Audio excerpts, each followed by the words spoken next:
Hello guys, जैसे कि आपने थंबनेल में देखा हाउ टू लर्न फास्टर या हाउ टू स्टडी फास्टर। आज के इस वीडियो में कुछ ऐसी ही टेक्निक के बारे में बात करेंगे जो सिर्फ ना केवल आपको एक फास्ट लर्निंग प्रोवाइड करेगी बल्कि उस लर्निंग को आपकी लॉन्ग टर्म मेमोरी में फिट रखने में भी आपकी मदद करेगी। देखो, हम चीज़ें तो बहुत याद रखने की कोशिश करते हैं बट हम उसको या तो 24 घंटे के अंदर में भूल जाते हैं या फिर हम उसको कुछ दिन बाद तो भूल ही जाते हैं, या हम कोई भी चीज़ को इतनी जल्दी लर्न नहीं कर पा रहे हैं तो उसका मतलब ये है कि वो चीज़ हमारी मेमोरी में इतनी जल्दी फिट नहीं हो पा रही है, या हम बार बार उस चीज़ को भूल जा रहे हैं तो उसका मतलब ये है कि वो चीज़ हमारी मेमोरी में से बार बार डिलीट होती जा रही है। तो हम ये कह सकते हैं कि इसके पीछे एक पूरा मेमोरी का खेल है। यदि हम मेमोरी को थोड़ा सा डिटेल में समझें तो मेमोरी बेसिकली 3 प्रकार की होंगी। पहली लॉन्ग टर्म मेमोरी, इसे स्टोर हाउस भी कहा जाता है मेमोरी का, क्योंकि इसमें मेमोरी लॉन्ग टर्म तक स्टोर तो रहती है, साथ ही हम इसको कभी भी रिटेन कर सकते हैं। सेकेंड है शॉर्ट टर्म मेमोरी।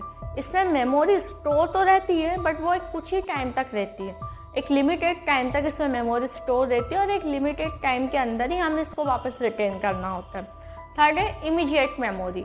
इसे इन एंड आउट मेमोरी भी कहा जाता है, क्योंकि इसमें इंफॉर्मेशन जाती तो है और तुरंत वापस बाहर भी आ जाती है, यानी इसमें इंफॉर्मेशन स्टोर नहीं होती। तो किसी भी चीज़ को हम लॉन्ग टर्म तक यदि अपने माइंड में सेट करना चाहते हैं, अपनी मेमोरी लॉन्ग टर्म तक बनाना चाहते हैं, तो हमें ये इंश्योर करना होगा कि हमारी जो इन्फॉर्मेशन जाकर स्टोर हो वो लॉन्ग टर्म मेमोरी में जाकर स्टोर हो, राइट। तो यदि हम मेमोरी को समझें तो मेमोरी जो हमारी क्रिएट होती है वो हमें 2 तरीके से क्रिएट होती है। एक होता है हमारे कॉन्शियस एफर्ट से हमारी मेमोरी क्रिएट होती है और दूसरा हमारे अनकॉन्शियस एफर्ट से मेमोरी क्रिएट होती है। यानी एक हम जानबूझकर मेमोरी क्रिएट करते हैं और एक हमारे अनजाने में हमसे कोई मेमोरी क्रिएट हो जाती है। अब कॉन्शियस एफर्ट से जानबूझकर हमसे मेमोरी कैसे क्रिएट होती है?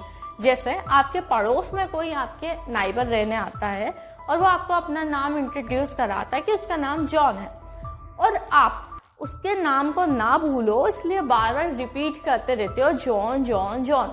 इस तरीके से आप जानबूझ के जो मेमोरी क्रिएट करते हो, वो जो मेमोरी स्टोर होती है वो आपके हिप्पोकैम्पस ऑफ द ब्रेन में जाकर स्टोर होती है। सेकेंड, अनजाने में अनकॉन्शियस एफर्ट से कैसे मेमोरी क्रिएट होगी? जैसे आप आइसक्रीम खाने एक आइसक्रीम पार्लर जाते हो और आप आइसक्रीम खा भी लेते हो, अब पैसे पेमेंट करने की बारी आती है तो आप अनफॉर्चुनेटली अपना वॉलेट घर पर भूल आते हो। अब आपको शॉपकीपर को पैसे पेमेंट भी करना है जब तक वो आपको कहीं जाने नहीं देगा।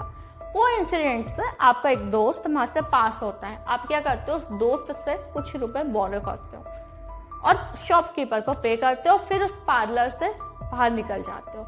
इस तरीके से आपसे आप क्रिएट नहीं करना चाह रहे थे बट अनजाने में वो मेमोरी क्रिएट हो गई। इस मेमोरी में आपने कुछ करा, इस मेमोरी में आपने एक एक्सपीरियंस फील करा, इस मेमोरी में आपको कुछ फील हुआ, इस मेमोरी में आप कुछ चीज़ें समझे हो।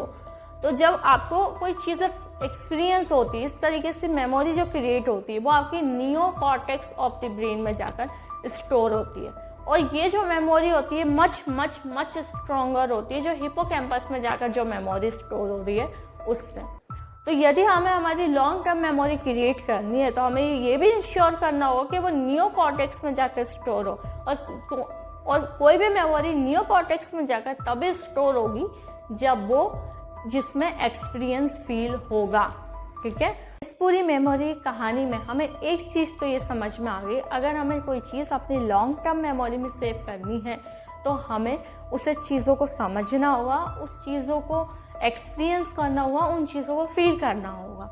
तो अब बात करते हैं उन टेक्निक्स के बारे में जो हमें चीज़ों को फील करने में, चीज़ों को समझने में, चीज़ों को एक्सपीरियंस करने में हमारी मदद करेगी, या फिर हम इनडायरेक्टली ये कह सकते हैं फास्टर लर्निंग और लॉन्ग टर्म तक याद रखने में हमारी मदद करेगी। तो टेक्निक नंबर 1 है यूज योर ऑल सेंसेस।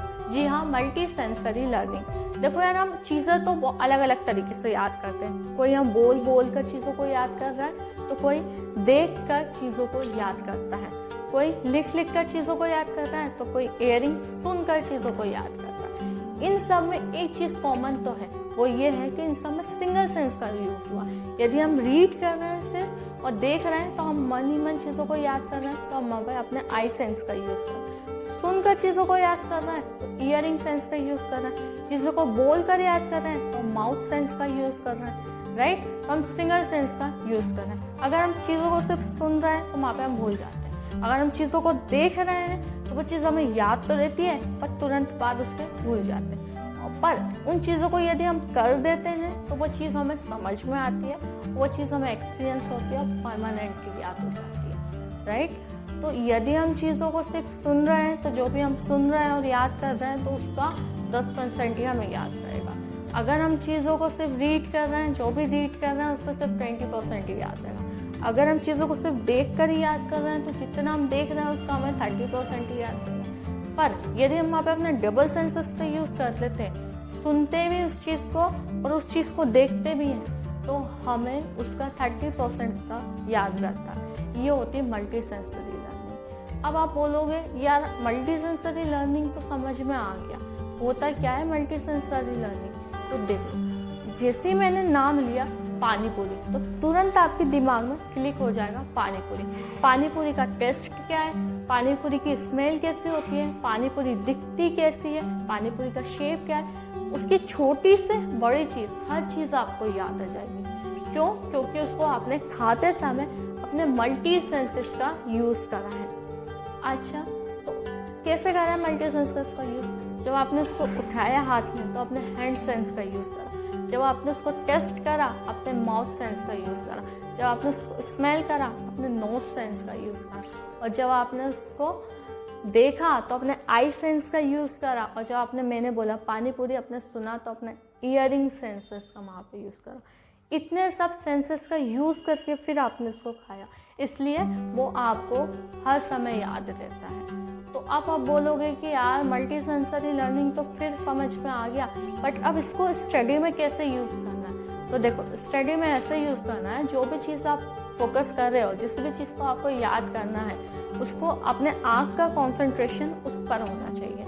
यदि आप बुक में से याद कर रहे हो तो अपना आँख का कंसंट्रेशन बुक पर होना चाहिए। पहला सेंस आपका यहाँ पे यूज़ हो जाएगा। दूसरा सेंस आपको बोल बोल कर याद करना है। जब आप बोल बोल कर याद करोगे तो आपको ईयरिंग सेंस भी वहाँ पे यूज़ होगा, आपका माउथ सेंस भी यूज़ होगा। तो आपका आँखों का कंसंट्रेशन आपके बुक पर होना चाहिए और उन वर्ड्स को आपको बोल बोल कर याद रखना है। तीसरा, आपको अपने हैंड सेंस का यूज़ करना है। या तो आपको जो भी वर्ड्स आप याद कर रहे हो उसको अंडरलाइन करना है, या फिर उसको अपनी रफ नोट, जो भी आपको चीज़ें समझ में आती है उसको अपने रफ नोटबुक में आपको उसको लिख लेना है। ये तीसरा आपका सेंस यूज होगा। इस तरीके से आपको अपने मल्टी सेंसेस का यूज़ करना है स्टडी में, राइट। सेकेंड है इमेजिनेशन। इमेजिनेशन से हम चीज़ों को समझ भी पाते हैं और फील भी कर पाते हैं। अगर हम मेमोरी और इमेजिनेशन की बात करें तो इमेजिनेशन और मेमोरी का एक बहुत बड़ा लिंक है। इमेजिनेशन से हमारी मेमोरी पावर इंक्रीज होती है। इमेजिनेशन और मेमोरी को एक ही सिक्के के दो डिफरेंट साइड्स भी कहा जाता है, पर इसके पीछे बहुत बड़ी न्यूरो साइंस है, बहुत सारे फैक्ट हैं। अब अभी हम इन चीज़ों पर बात नहीं करते हैं। मेन चीज़ ये है कि इमेजिनेशन हमारी स्टडी में हेल्प करता है। जैसे मैंने कहा 2004 में जापान में सुनामी आई थी, तो आपको एक शहर इमेजिन करना है। उस शहर की तरफ बहुत बड़ी हाई वेव्स बढ़ रही है और उस शहर में चारों ओर पानी ही पानी है। या फिर मैंने कहा ऑक्सीजन के दो एटम मिलकर एक मॉलिक्यूल बनाते हैं, तो आपको दो ऑक्सीजन के एटम इमेजिन करना है, वो एक दूसरे से क्लोज आ रहे हैं और एक दूसरे के फिर ओवरलैप कर जाते हैं, मिल जाते हैं और एक तीसरा मॉलिक्यूल बना देते हैं। इस तरीके से आपको इमेजिनेशन करना है और इमेजिनेशन का अपने स्टडी में यूज़ करना है। टेक्निक नंबर 3 है कनेक्शन। हमें यार चीज़ों के बीच में कनेक्शन को बिल्डअप करना है। जो चीज़ हमें याद करनी है उसको कनेक्ट करना है जिसके बारे में हम ऑलरेडी जानते हैं उससे। क्या होता है कि जो चीज़ हमें याद करनी है, यदि हमें उसके बारे में पहले से कुछ नहीं पता तो उस चीज़ को समझना मुश्किल हो जाता है, फिर उस चीज़ को याद करना और भी डिफ़िकल्ट हो जाता है। इसलिए हमें उसको कनेक्ट करना है एक ऐसी चीज़ से जिस चीज़ के बारे में हम पहले से समझ चुके हैं, जो चीज़ हमें पहले से समझ में आ चुकी है। इस कनेक्शन की वजह से हमें वो चीज़ ज़्यादा आसानी से समझ में आ जाती है और फिर याद हो जाती है। हमें वो इन्फॉर्मेशन जल्दी याद होती है जो ज़्यादा मीनिंगफुल है, जो ह्यूमरस है, जो जिसमें हमें हंसी आती हो या फिर थोड़ी अजीब गरीब हो। ऐसी इन्फॉर्मेशन हमें जल्दी याद हो जाती है। जैसे मैंने बोला कि water at sea level 212 degree Fahrenheit पर बॉईल होता है।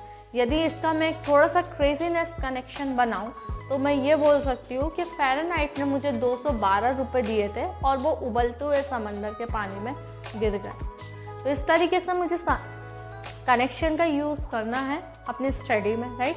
तो यहाँ पे 3 टेक्निक्स कंप्लीट होती है और आज की वीडियो यहीं पे समाप्त होती है। तब तक के लिए take care, see you soon, good bye.